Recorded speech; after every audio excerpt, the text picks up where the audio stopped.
Welcome to MKSS உலகம். இன்னைக்கு மைதா மாவு வச்சு ஒரு ஸ்நாக்ஸ் ரெசிபி தான் பார்க்க போகிறோம். எப்படி பண்ணலான்னு பார்க்கலாம். அதுக்கு ஒரு 3 கப்பு மைதா மாவு சலிச்சு எடுத்து வச்சுருக்கேன். அதில் ஒரு 1/4 ஸ்பூன் பேக்கிங் சோடா சேர்த்துக்கலாம். தேவையான அளவு உப்பு சேர்த்துக்கலாம். ஒரு 3 டீஸ்பூன் எண்ணெய் சேர்த்துக்கலாம்.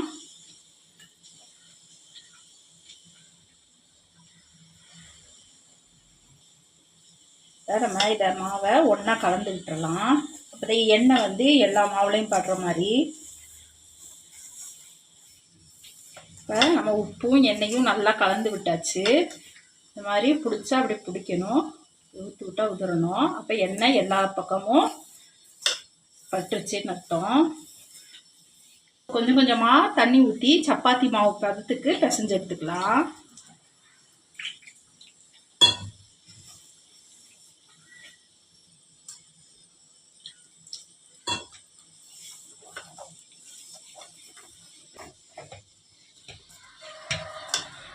சப்பாத்தி மாவு பதத்துக்கு பிசைஞ்சாச்சு.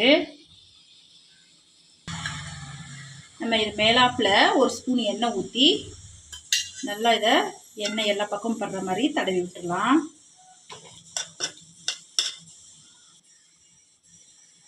இது 10 நிமிஷம் நல்லா ஊறட்டும். நம்ம மசாலா ரெடி பண்ணிக்கலாம். அதுக்கு அடுப்பில் ஒரு கடாய் வச்சுருக்கேன். தேவையான அளவு எண்ணெய் ஊற்றிக்கலாம். அதில் ஒரு ஸ்பூன் கடுகு உளுந்தம் பருப்பு போட்டுக்கலாம். கடுகு வெடிக்கட்டும்.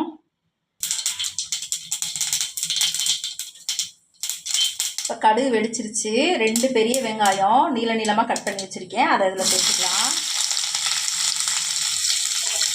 வெங்காயம் நல்லா வதங்கட்டும். ரொம்ப வதங்க தேவையில்லை, கண்ணாடி பதத்துக்கு வதங்கினா போதும். இப்போ வெங்காயம் நல்லா கண்ணாடி பதத்துக்கு வதங்கிருச்சு. இந்த அளவுக்கு வதங்கினா போதும். நம்ம இதில் மசாலா சேர்த்துக்கலாம். அதுக்கு ஒரு 1/4 ஸ்பூனு மஞ்சள்தூள் சேர்த்துக்கலாம். 1 ஸ்பூன் கரம் மசாலா, ஒரு 2 ஸ்பூன் மிளகாத்தூள் சேர்த்துக்கலாம். இந்த மசாலாவை கொஞ்சம் நல்லா கலந்து விட்டுக்கலாம். இதில் இருக்கிற பச்சை வாசனை போட்டோம். மசாலா போட்டோடனே எப்பயுமே அடுப்பை சிம்மில் வச்சுக்கோங்க, இல்லாட்டினா மசாலா கருகிரும். இப்போ மசாலா பச்சை வாசனை போயிடுச்சு. நான் உருளைக்கிழங்கு வேக வச்சு மசிச்சு எடுத்திருக்கேன். அதை இதில் சேர்த்துக்கலாம்.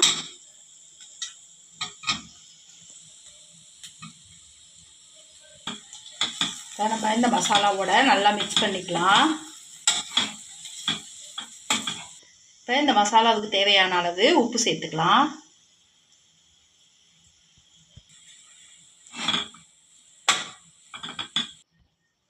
இப்போ பொடியை கட் பண்ண மல்லித்தழை இதில் சேர்த்துக்கலாம்.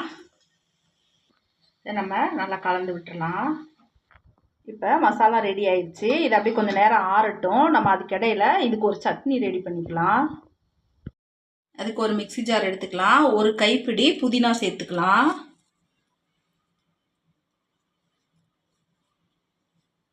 இதுக்கு காரத்துக்கு ஏற்ற மாதிரி ஒரு 2 பச்சை மிளகாய் சேர்த்துக்கலாம். ஒரு துண்டு இஞ்சி சேர்த்துக்கலாம். ஒரு சின்ன 2 பல்லு பூண்டு எடுத்துக்கலாம். இப்போ தேவையான அளவு இந்த உப்பு சேர்த்துக்கலாம். இதை அரைச்சிட்டு வந்துடலாம். இப்போ நம்ம அந்த இலை அரைப்படுறதுக்காக கொஞ்சமாக தண்ணி ஊற்றி அரைச்சிருக்கேன். இப்போ இதில் கொஞ்சமாக நம்ம தயிர் சேர்த்துக்கலாம்.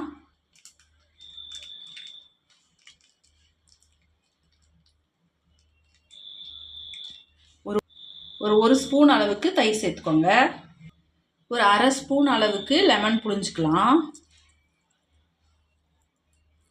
இப்போ நம்ம திரும்ப ஒரு தடவை இதை அரைச்சிக்கலாம். இப்போ சட்னி ரெடி ஆயிடுச்சு. இந்த ஸ்நாக்ஸ்க்கு இந்த சட்னியோட தொட்டு சாப்பிட்டா ரொம்ப சூப்பராக இருக்கும்.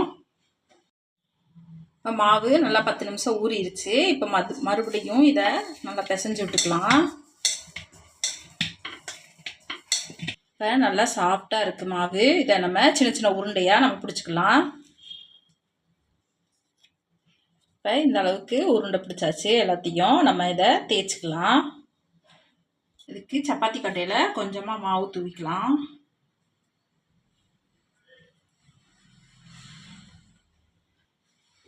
நம்ம சப்பாத்திக்கு தேய்க்கிற மாதிரி தேய்ச்சிக்கலாம்.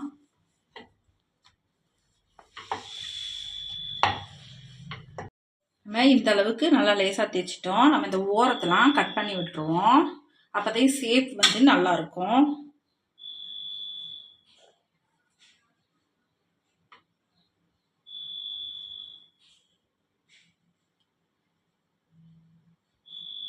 இந்த கட் பண்ண மாவை நம்ம மறுபடியும் தேய்ச்சிக்கலாம்.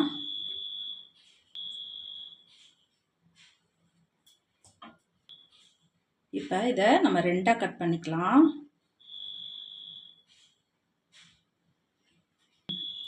இப்போ நம்ம இதை கட் பண்ணிட்டோம். இதில் ஸ்டஃபிங் வச்சுக்கலாம்.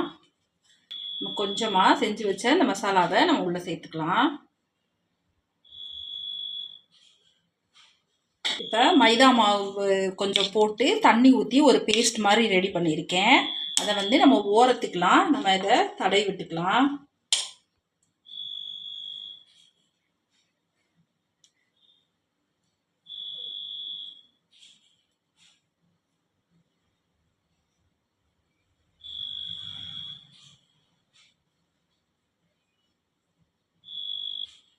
இதை வந்து நம்ம இந்த மாதிரி மடிச்சுக்கலாம். ஒரு மடிப்பு மடிச்சாச்சு. இதை நம்ம ஒரு கோடு போட்டுக்கலாம்.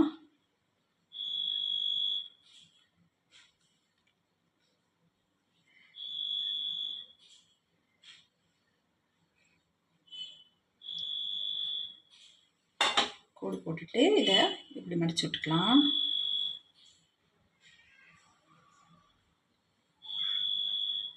இது வந்து பார்க்குறதுக்கு அழகாக இருக்கும். குழந்தைங்களாம் வந்து நம்ம அம்மா வித்தியாசமாக செஞ்சுருக்காங்கன்னு விருப்பப்பட்டு சாப்பிடுவாங்க. இதே மாதிரியே நம்ம எல்லாத்தையும் ரெடி பண்ணிக்கலாம்.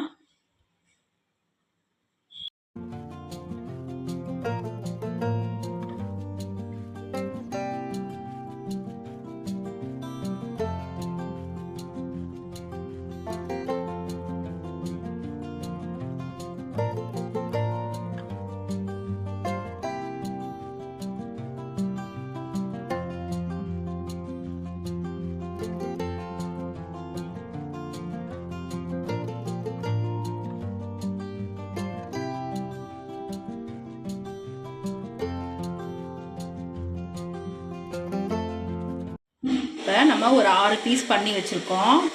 இதை நம்ம எண்ணெயில் போட்டு பொரிச்சிக்கலாம். இப்போ எண்ணெய் நல்லா காஞ்சிருச்சு. அடுப்பை வந்து மீடியமில் வச்சுக்கலாம். இப்போ நம்ம இதை ஒன்று ஒன்றா சேர்த்துக்கலாம்.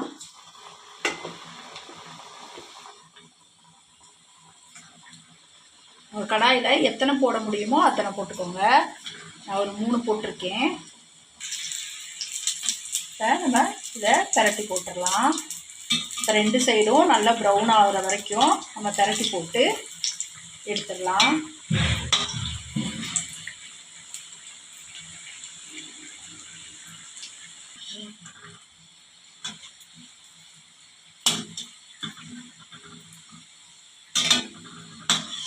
இப்போ இது நல்லா 2 பக்கம் செவந்துருச்சு. எடுத்துடலாம்.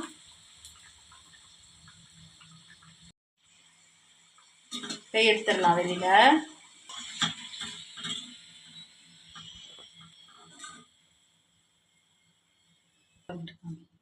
இதே மாதிரியேவும் எல்லாத்தையும் போட்டு எடுத்துக்கலாம். போடும்போது பையா போடுங்க. உங்களுக்கு பயமா இருந்துச்சுன்னா கரண்டியில் வச்சு கூட போடுங்க.